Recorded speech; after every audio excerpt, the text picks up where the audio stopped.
and welcome to, for the first time in podcast history, in-person fun problems. Am I looking at you, or am I looking at you? Audio listeners are having a blast this episode. What's happening, AJ?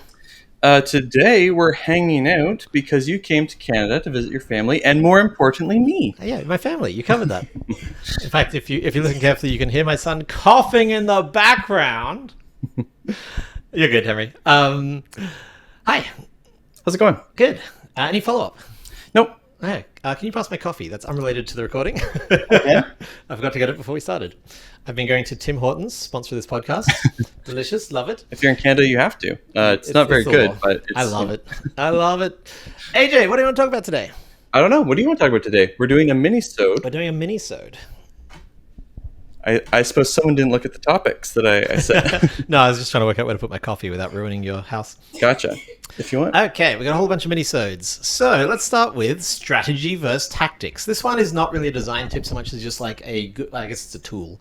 It's a well, what is the difference between strategy and tactics? Because in games they are often used very interchangeably. Very true. So which is fine. Words can mean whatever, but we have very specific game design meanings that I thought would be useful to explicitly talk about. Yeah, so both are thinking through your options, but the way that it works is tactics is short-term decision-making and strategy is long-term decision-making. Yes, and so at the most extreme you can say, again, well, I mean, our preferences are along that axis. I like very strategic games where from turn 1 I can plan out turn 10, and that's your idea of hell. Yes, very much Whereas so. you like tactical games. So what's an example of an extremely tactical game? An extremely tactical game would be... Oh yes, we can. For podcast listeners, we are currently surrounded by AJ's game collection. I think on my screen you can see the stuff mostly that he's getting rid of, but So it's interesting because most games have some balance between the two. Oh, absolutely. And even most very tactical games do have far-reaching implications in subtle ways. I think the most tactical games I can think of are party games where each round is completely self-contained. So what's an example of that? Dixit. Dixit, right, where you're not really thinking ahead. Mm-hmm. I agree with you definitionally. If I said, what's your favorite tactics game, or what's your favorite very tactical game, you're unlikely to answer Dixit. Correct. That would be something like Neuroshima Hex, Sakura Arms, those sorts of... So tactical is used not only to mean short-term, well, I guess to mean short-term, and also often to mean like head-to-head spatial. Yes, there's a genre of games that are often referred to as tactics games. I usually call them grid-based tactics games to get across the difference in my mind, because those ones... Well, Sakura Arms is not grid-based. It's true, but there is a positional element that I think... Maybe positional is a good term. Yeah, positional tactics game is a more all-encompassing one, while still, I think, being specific enough to get it across. Yeah. I'm imagining something like... Would you say push-your-luck games are generally pretty tactical? Yes. Is that what we mean by it, though? Yeah, I mean, I wouldn't call them a tactics game. I would never call it a tactics game. Tactical, but it is very tactical. Yeah. Whereas the most famous strategic game is, of course... The most famous strategic game, Twat Imperium? Chess. Oh, yes, of course. Chess of course. is pure information. Pure... What's the word I'm looking for? It's perfect information. Perfect information. I was like, pure information is not right. And using, again, terms that we like to use on the podcast, the information horizon is infinite. Yes, there is no information horizon. Whereas the closer the information horizon, the more tactical a game is. Yes. And so it's a matter of if the game can completely turn on its head every turn, that is a very tactical game because you can make decisions hoping to get something, but you have no idea.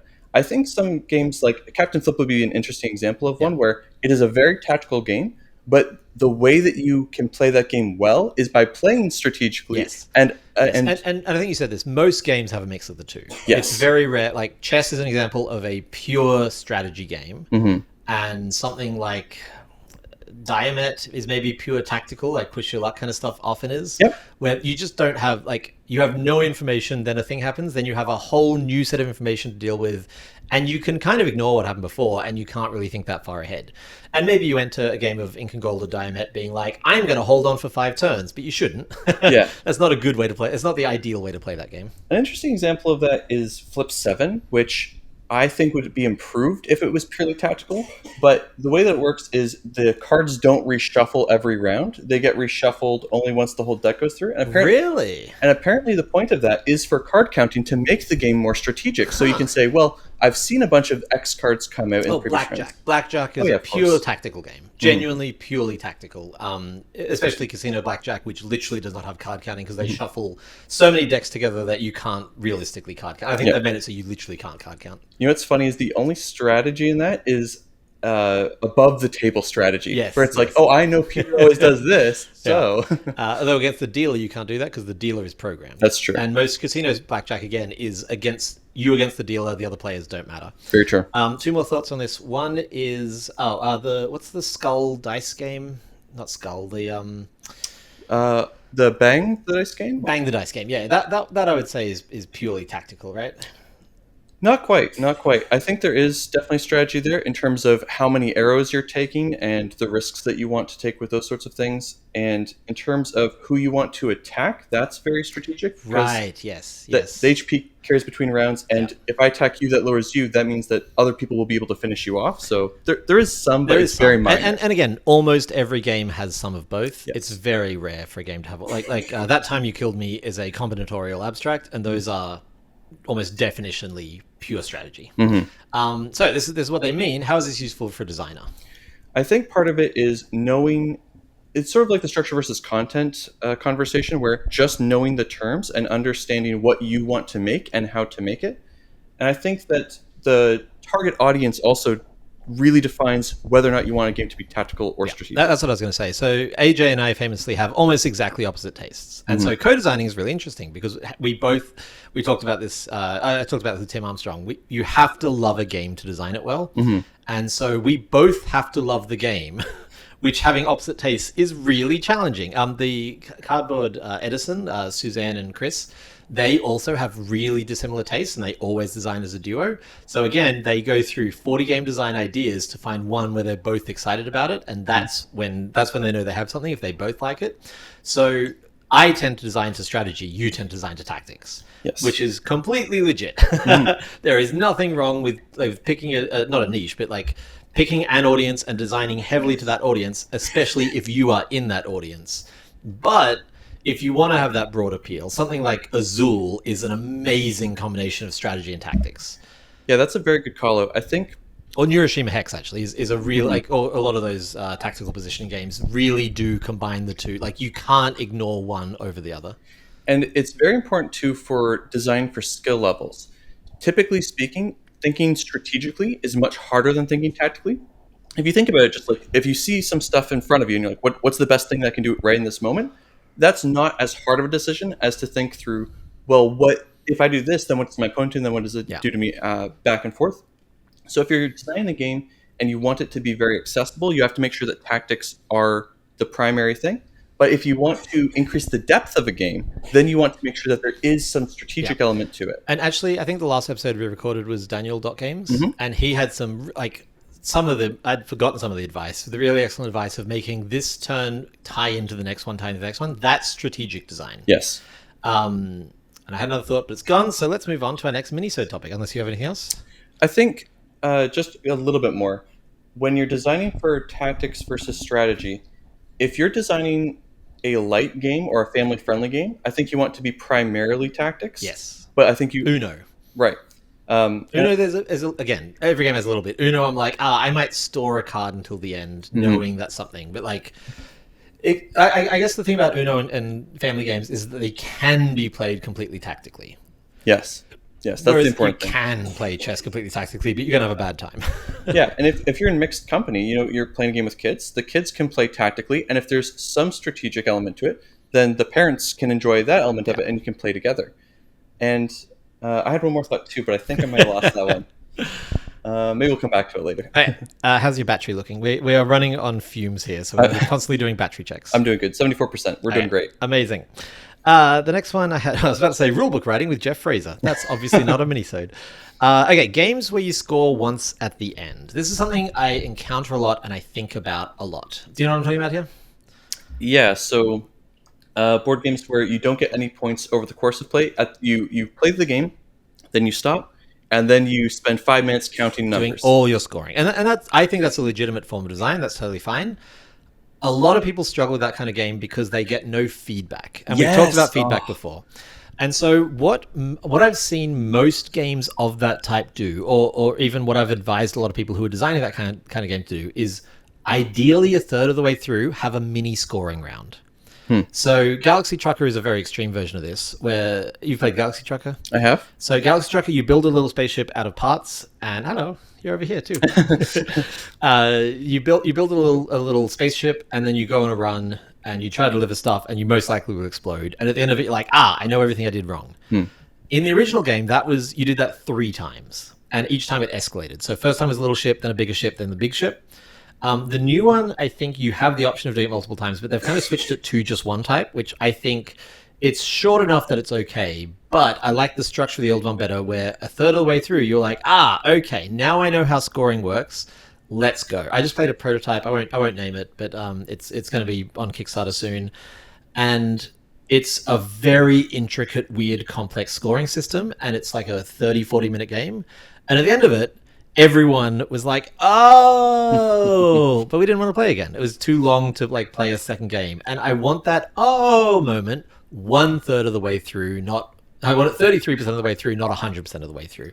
So that's my big advice, is if you're making a game where you do all the scoring at the end, I think you should have it doesn't even have to be a full now score everything and reset. Just okay, now we're going to calculate this thing. So cartographers, you've got on the shelf here, I believe. Yeah, yep. Right behind me. That does a really good job of that. Well, that does a weird thing. But let's pretend cartographers, you did score all 4 cards at the end. The way I would do that is halfway, a third of the way through the game, halfway through you score 2 cards, then 3 cards, then 4 cards. Something like that, just to be okay, I see how the scoring works, before it's too late to understand it and finish the game. Right. I absolutely strongly agree with that. I think that I would take even a firmer stance. I think it depends on how your game is structured, of course. If you can get to score every round, even better. How many times do you play games with non-gamers and they say, I just want to do a practice hand, Right. I've even had that with fully cooperative games or whatever, or games that are ultra short. It's there's no money on the game. Yeah. But I get it, because there's different learning styles, which we've surely talked about before, right? I don't think so, actually. Oh man, that would be a good episode. Anyway, we'll save that one. But I think that if you think about it that way, when players are I want to experience this, get some feedback, and then we can start. Totally legit. Absolutely. I think I think that's such an important thing to think about, that you as the designer need to be thinking about feedback constantly. And that's why I say I take a firmer stance on that than once every third. I want at the end of the first round, if you got a bunch of rounds, even if there's no point scoring, I want players to be able to say, I get it now. Yeah. A very extreme version of this is Concordia, which the first time I played, and I understood because I play a lot of games, understand a lot of games. Go ahead. Sorry, my son's gesturing at me.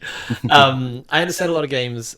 I play a lot of games. I understand games pretty quickly. I understood the scoring of Concordia, and at the end was that math is just wildly different to what I expected. It's been so long since I played it, but I did something where I was I should have specialized, or I specialized and I should have gone broad. It was one of those. I was okay. Even knowing how it was going to score, seeing it play out was the feedback I needed to internally understand it, to properly understand it. Yeah, and scoring is the low-hanging fruit. We always say that victory points are cheating for designers. They're so easy. Yes. But even just if you have a game where you get the feedback of, I clearly made a mistake, and this is why games escalate over time usually, right? Because so that your early mistakes aren't the whole game. Yeah, you want players to be the opposite of the splotter philosophy. Yes, you want players to be able to make a mistake in turn 1, say, I made a mistake, and now I get it, and I can play the rest of the game, and they're not hamstrung because of that one mistake that they made. Yeah. And I think there's a lot of good examples of that. Even things like Twilight Imperium. You use one of these strategy cards, and then all of a sudden everybody goes, I get this thing for free? I should have set up for that. Right. It's not a huge deal missing that out on turn 1. It kind of sucks, but it's not a huge deal. But then for the rest of the game, you're now I understand that I need to consider that, right? Yeah, absolutely. So that's why that was a minisode, because that's all the thoughts. Plenty more time, by the way. Barry's doing great. Great. Let's go with don't be nice. I do not have this problem, gotta tell you. While I try to remember what this means, what do you think this means? Ooh, this is fun. So not what I mean it to be. What do I think Pierre means by this? I think that what you mean by this is when you're playtesting someone else's game, it's natural as the social contract. We don't want to be jerks to each other. you highlight all the things you like about the game, and you sugarcoat the things you don't, and you just overall try to leave them with a positive thing, and you're not necessarily telling them everything that they need to know. Is that what you're trying to get at? That is a very good point. That is 0% overlap with what I mean. Ooh. No, I've probably talked about this in other episodes, but I wanted to really hit it hard. As game designers, we are trying to make other people have fun. Mm-hmm. Again, fun is a loose term. It's the name of the podcast. We understand that. We're trying to make people have fun. So there is an inherent niceness and people-pleasing to making a game. And the trouble with that is that we give them all the stuff. And the thing that makes a game sing, the salt. You know when you're cooking, I think I've given this metaphor before. Yeah. When you're cooking, salt brings out the flavor of everything. In game design, that is scarcity. Scarcity brings out the flavor of your game better than anything else. And if you are nice, which you are nice, and I'm sort of a dick, but you are nice. If you are nice, you give people the stuff. They're like, oh man, that person really doesn't have enough wheat. Okay, everyone starts with 10 wheat. And I've played infinite games that do this, and I've designed infinite games that do this, where it's just like, you have everything you need at all times. You've probably played prototypes of mine that I've gone in and been like, okay, I'm just stripping stuff. And you play it again, you're like, whoa, this is actually a challenge now. Don't be nice. Don't see a player suffering and give them the thing that they need. I'm not saying make your players suffer, but scarcity is the salt of game design. I think that's an excellent point. I had a game that was extremely resource management driven. It was a drafting game, and you draft resources and you draft units you can play, and you can draft all sorts of other special cards and stuff like that. But the game had a fairly tight resource. When I first started, it had an extremely tight resource economy, and players could not handle it. And I realized that I had gone too far in that direction. I pulled back from that amount a fair bit, and the game was totally playable at that point. I could do very well with my very limited resources as the person who designed the game and knew it inside out. Other people could not. So I pulled back quite significantly from my perspective, and I still had people saying, there's not enough stuff. I always feel like I'm short on things. But at that point, I could see that they were able to play the game, and I was like, you know what? I'm going to stop there and not be nice. Exactly. Being nice is genuinely such a trap, and it's such an easy trap to fall into. Yeah. If players are bored, one really important thing you can look at is how easy access do they have to things. And this is something I want to do in a whole other episode, but I think about this a lot in terms of action selection mechanisms. If on your turn you can just do anything, that's actually quite boring most of the time, comparatively to having restrictions that you have to deal with. Yeah, I actually have an adjacent point to this from a playtest I had last Saturday. It's been a crazy 2 weeks. 2 weeks ago I was in the UK. Since then I've gotten back from the UK, had a big playtest day, come to Toronto. In 2 days time, in 3 days time I'm flying to Australia. This is my summer of travel. It's nuts. I'm amazed that we're getting any podcast recording done. So I ran my big heavy Euro that I'm co-designing with Alex Cutler, friend of the podcast, and that game's hugely asymmetrical. So everyone has two things that are asymmetrical. You've got a faction and you've got a species. And we found out that even for a 3-hour Euro, first time people were playing, they were overwhelmed because what I was doing was so different to what you were doing that they couldn't understand the game. So we're like, okay, cool. Let's make everyone have the same starter faction. So we called it the Adventurers Guild. And we gave everyone the tools to do all the stuff that's quite hard to do in the game. So in this game, you're working your way up a track to win. There's no victory points. Whoa, we're not cheating. It's crazy. And the main resources are genuinely resources. There's 5 of them, and money. Those are the 2 things. So we gave everyone a resource that you could use as resources or money, essentially. It's a little bit more complicated than that, but not much. And what I found out on Saturday is that it was nice of me, wasn't it? So nice of me to do that. Players were no longer overwhelmed by asymmetry. They were overwhelmed because they could do anything. And now the decision tree was just crazy wide. So the next draft we're doing, we're actually being like, okay, look, you've got a guild that says get money. It gives you a goal, and then the fun part of the game is the puzzle to get there. Whereas we gave people the how to get anything, and then they had to try to work out what to do, which is not the fun part of a puzzle. So now the new version is, look, you really want money, work out how to get it. That's so much more fun than you have. You've got to work out what to do, but you can get anything. It was too nice. We were too nice. Don't be nice. Yes, and this is going to come up again in the action selection mechanism episode, but I want to say it now since we're talking about it. If you have too many choices for people and they can do anything, then what are they going to do? They're going to AP. They're going to be exhausted. They're going to have trouble, and then the natural reaction is, "Oh, I'll give you less things to do." Well, having a list of a couple of things always available. Yeah. That's extra boring. Yeah. So yeah. Yeah, don't be nice. Yeah. I think the real takeaway there is not don't be nice, but it's that I think scarcity is the salt of game design. Any game that you're enjoying, any game design you're working on, see what happens if you just starve them a little bit. And some that Agricola is many people's favorite game. I think it's just made $4.5 million on GameFound, and it's like the 5th version of it or something absurd. And that is scarcity to a point that a lot of people don't like. Yeah, but it's a hugely popular game for a reason. It is scarcity the game. Every turn you're like, I can't do all the things I want to do. And even if you think that goes too far, you can still learn something from that game and just try pushing your game. Especially if you are nice, push it a little bit further in that direction. I'm just going to go back to what I thought you were talking about, which is not being nice in playtesting. And of course, be polite to people, for sure. But I think sugarcoating how you felt is wrong. Absolutely wrong as a playtester. The other day I was playtesting with someone, and I hadn't playtested with them in ages. And I said explicitly, be as mean as you want to. There's nothing you can say that's going to bother me. That's why your wife died. and they were like, "Are you sure?" And I was like, "Yes, absolutely." Because the thing is if they say like everything in this game is horrible, I hate it, everything's miserable. That's really useful data. Yes, absolutely. And if it turns out it's just not their kind of game, then okay, it doesn't bother me. If they say everything's terrible and they're right, fantastic feedback, because now I know what I need to fix. Right? I'm going to caveat this because I got in trouble for giving too harsh feedback. Same. So by you? By me? Yeah, once. Oh, on my game? No, on right. game. Yeah. And so it's about knowing your audience. So I'm going to segue this into another minisode topic, which is the different.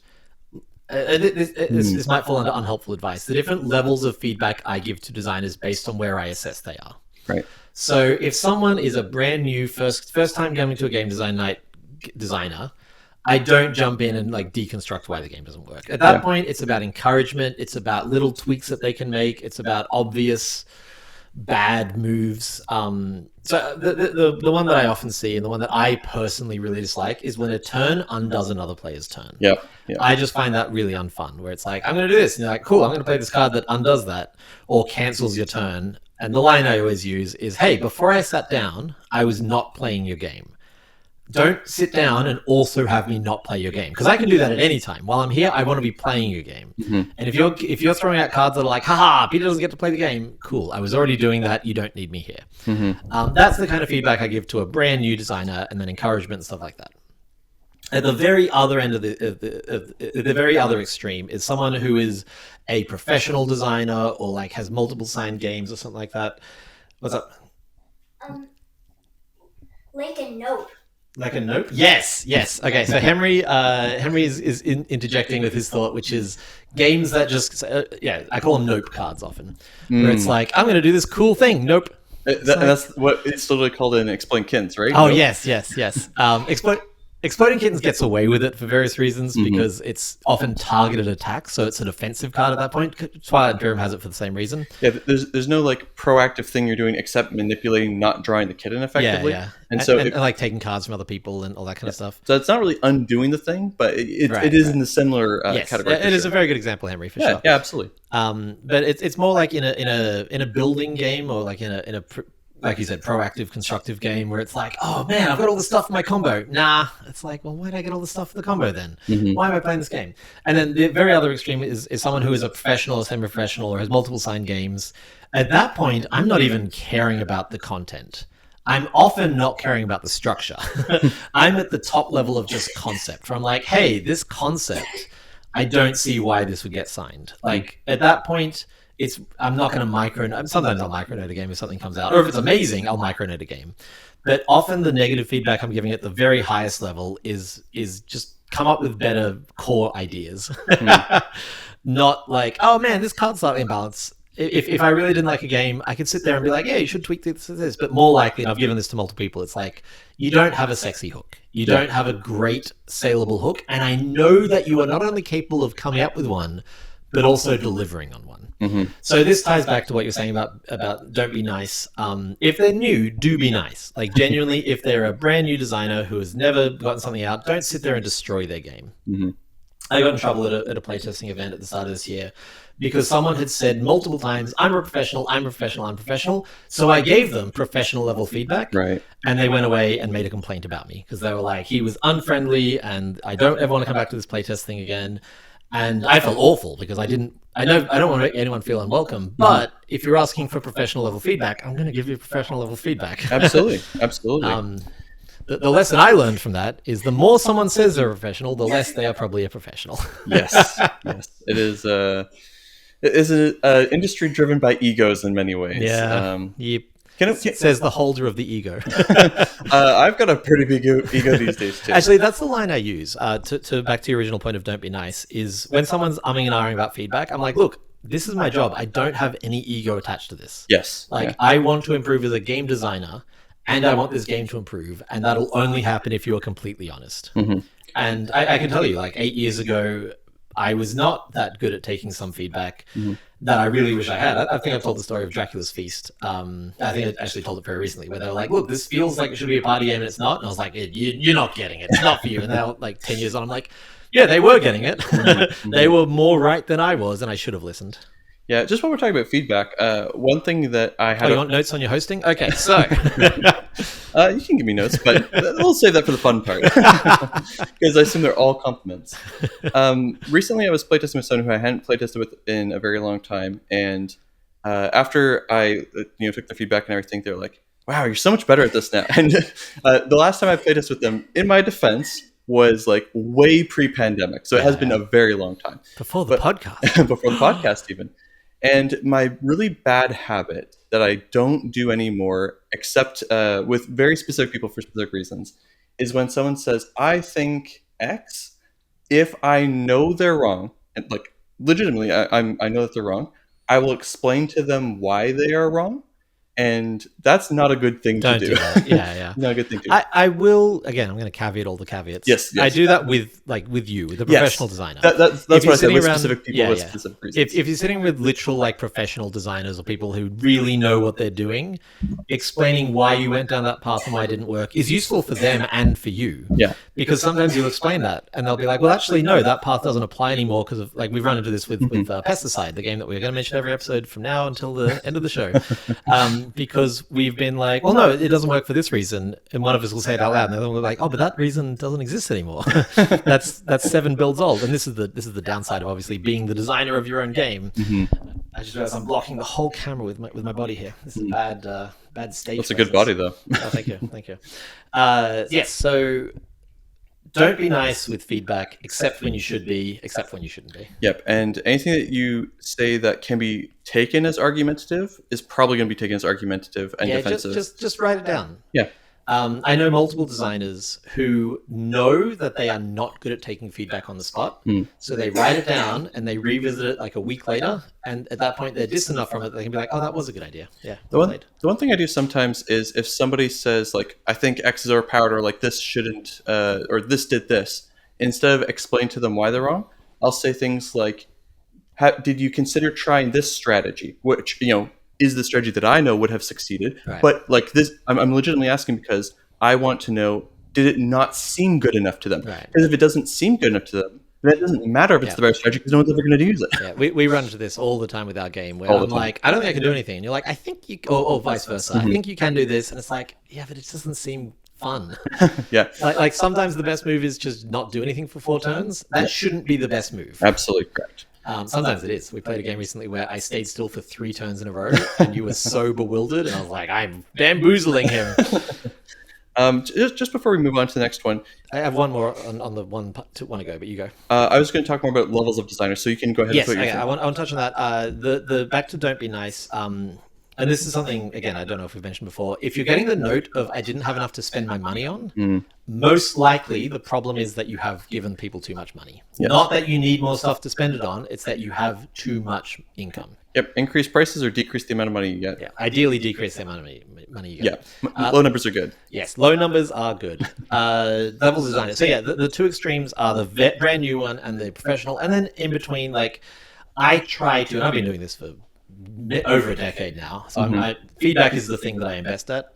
I try to like mentally assess where they're at. I always start every feedback session with what kind of feedback you're looking for, and that will tell me a lot as well. And I deliver within those confines. And even when you know exactly how good they are, you still do that. Like yes. There was a time, I think maybe it was like 6 or 8 months ago, when I really wanted to get your thoughts on a game, and I showed it to you, and you start off with that, and that wasn't assessing my quality as a designer. You know exactly how good I am, but I think that there is value to asking that question, because being able to know what the designer is looking for enables you to give the correct feedback. If you just start going off on all these different tiny little things, those might be things that don't matter in the context of the problem that the designer is currently trying to solve, and you might be able to pick up on things that you weren't looking for in the first place.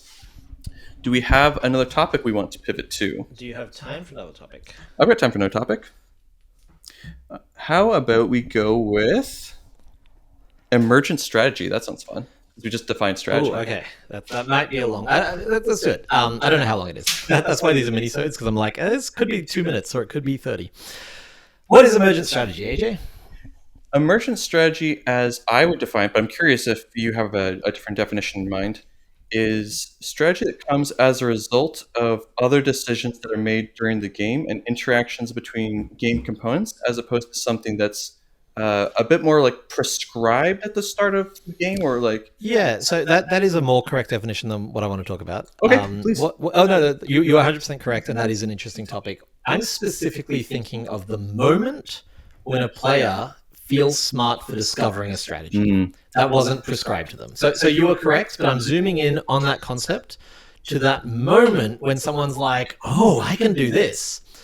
And increasingly, I design towards those moments. I love hearing that, because this is something I think about a ton. You don't play as many video games. Are you familiar with the immersive sim genre of games?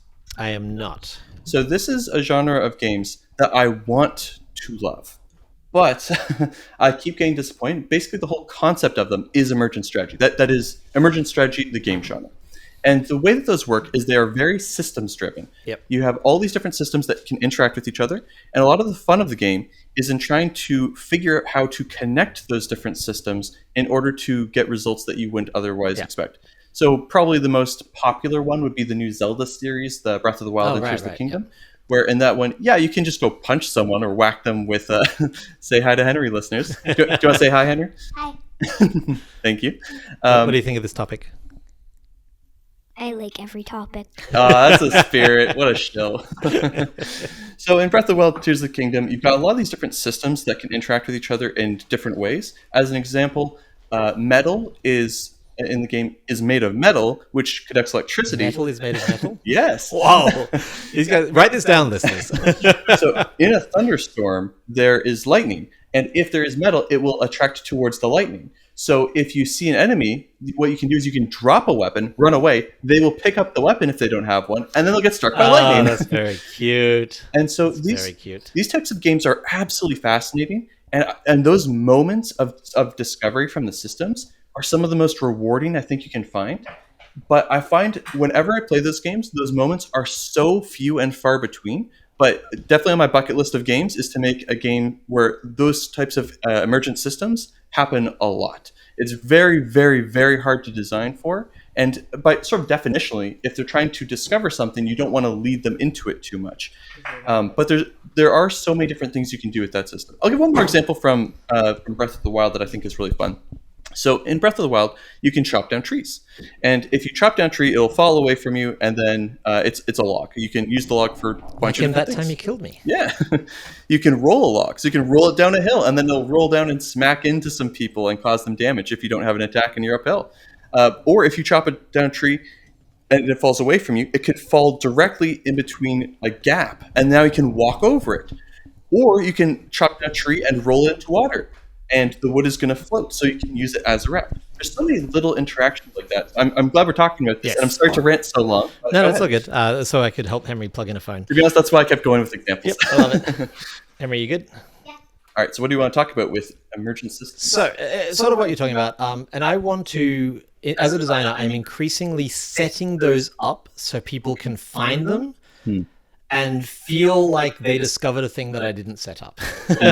So that's the specific thing that I'm going for. So I try to put in, like, in the big heavy Euro, there's two types of on your path. There's two types of spaces. There's spaces where you have to have a thing, and there's spaces where you have to spend a thing. And we have carefully put an early have, like one room away from an early spend. So you have it, and then you spend it, and you unlock 2 rooms without having to recollect the same resource. And that's a very obvious, transparent one. But increasingly with my games, I'm just trying to like you said, there's multiple interacting systems.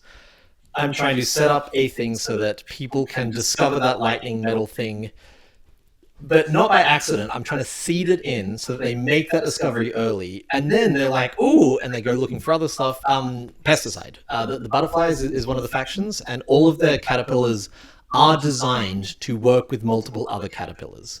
So there's one that says, when a thing dies, fly to its space. And there's another one that says, when you fly to a flower. And so if you can put a thing on a flower, if you know something's going to die and it's on a flower, when it dies, you get to fly to its space, and that activates the other thing. And you feel like a genius. You feel really clever when you discover that. And you are discovering it, like it's legit. But also, we put it there for you to discover and feel clever.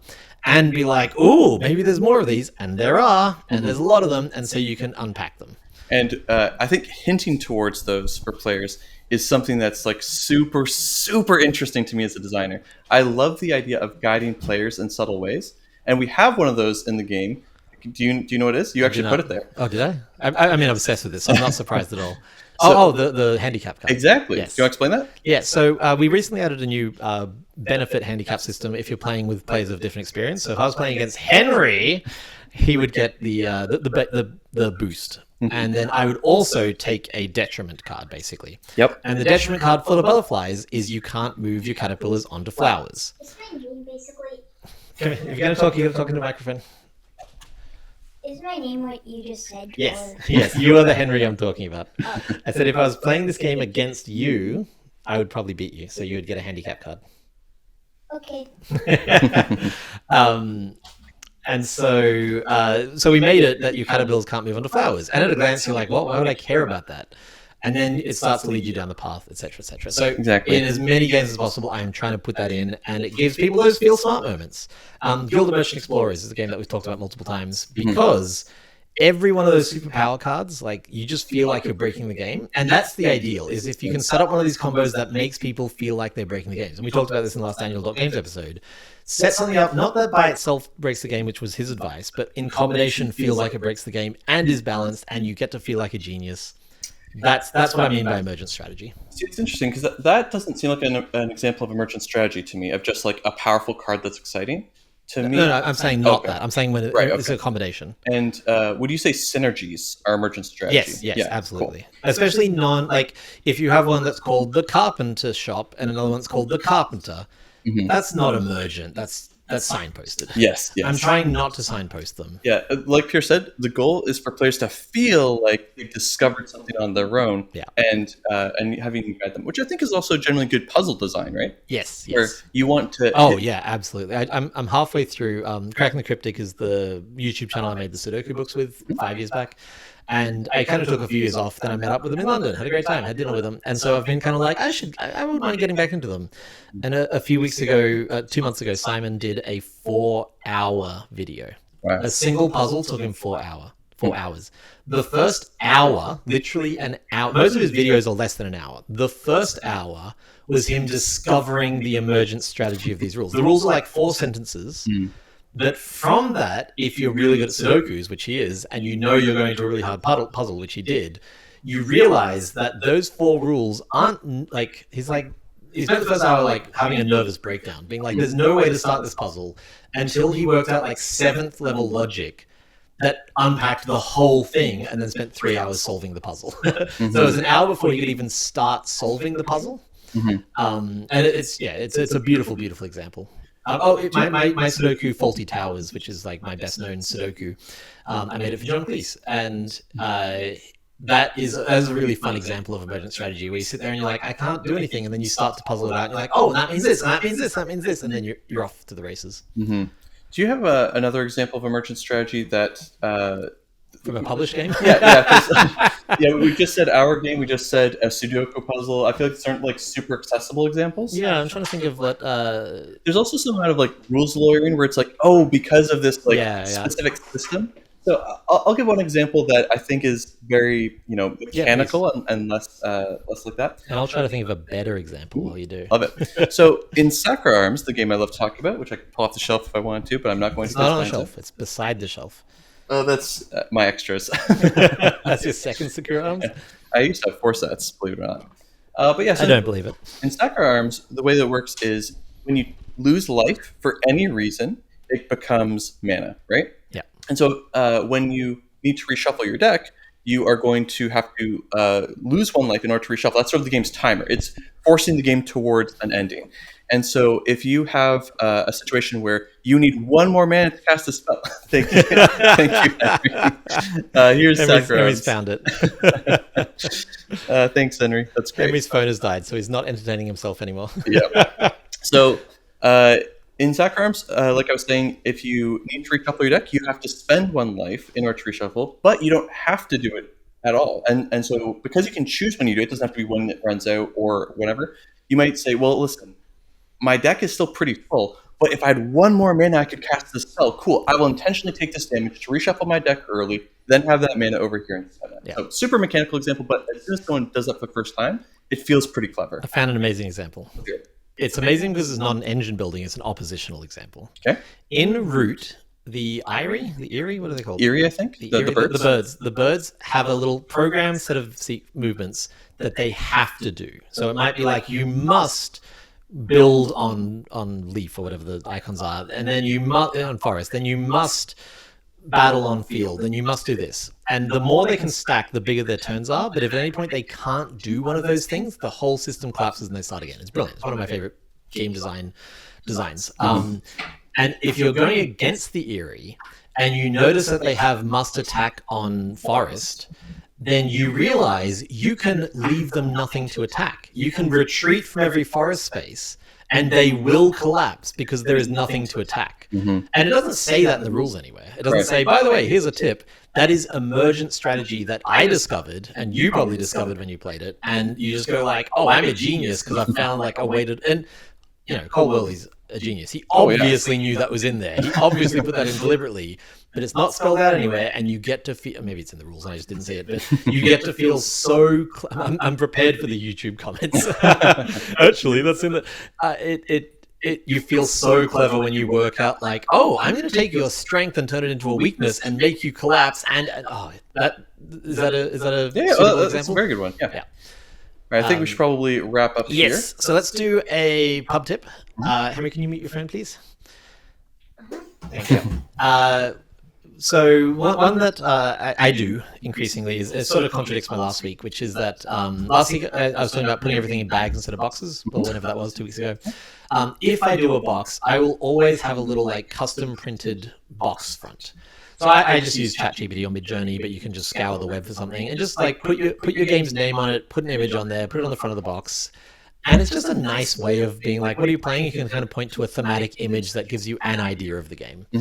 And it's not gonna get your game signed by itself, but all those little touches, I just like them. Just to help sell that product that little bit more to playtesters and to publishers and all that kind of thing. It's also slightly more likely to get it played just because if the publisher has a box and you literally just take wavelength and then put your stuff into a wavelength box, you never forget because wavelength's amazing. But if you send that expansion boxes is very common, but it might like get lost on their shelf of games. Yeah. Whereas if it has a nice cover, then not only does it look nicer, they'll be able to see really quickly what it is and pick that up. AJ, do you want to have some guest fun? I do. What is guest fun, AJ? Guest fun is fun with our guest, and our guest is Henry. Hello, Henry. How are you? Good. Do you remember what the fun question is? No. No, we're not doing that one because it hasn't changed. Oh, okay. What was the backup? What is the nicest thing someone's ever done for you? What is the nicest thing someone's ever done for you? Probably my papa making me pasta. Oh, Ooh. Pasta is the best. pasta is the best. Pasta is And the my best. ex is very good at making pasta. AJ, what's the nicest thing someone's done for you? It's definitely something from my wife. The thing is, she's done so many incredibly nice Does things she for me. make pasta for you? No. I think the nicest thing is letting me do this full time. You know, I This think podcast, yeah. We haven't mentioned it. This podcast is AJ's full-time job. sponsored by my wife. Yeah, just being willing to take a chance on me, let me follow my dreams, and let me do all that, and also forcing me to take breaks because it turns out I work too hard at game design, and I need to, find a work-life balance. So both those things are great. How about you? I mean, I could think of 1,000 things because I've had a very lovely life with lots of people doing nice things. Have you done anything nice for me, Henry?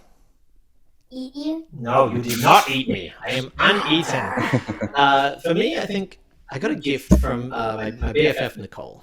Mhm. And gifts are one of my... I have many love languages because I'm a loving person.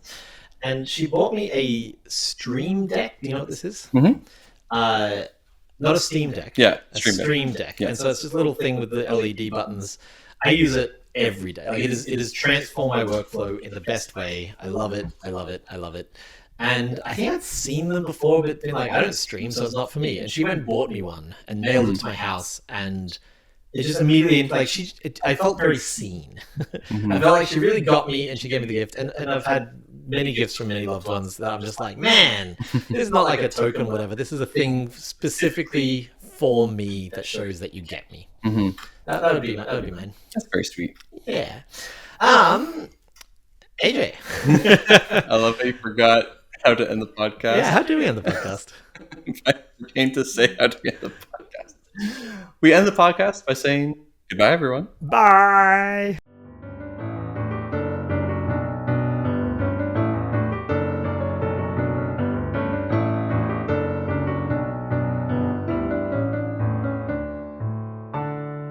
Thanks for joining us. You can find us and our incredible Discord community in the show notes, or reach out to us privately at funproblemspodcast@gmail.com. We'd love to hear from you. If you enjoyed the podcast, please tell a friend.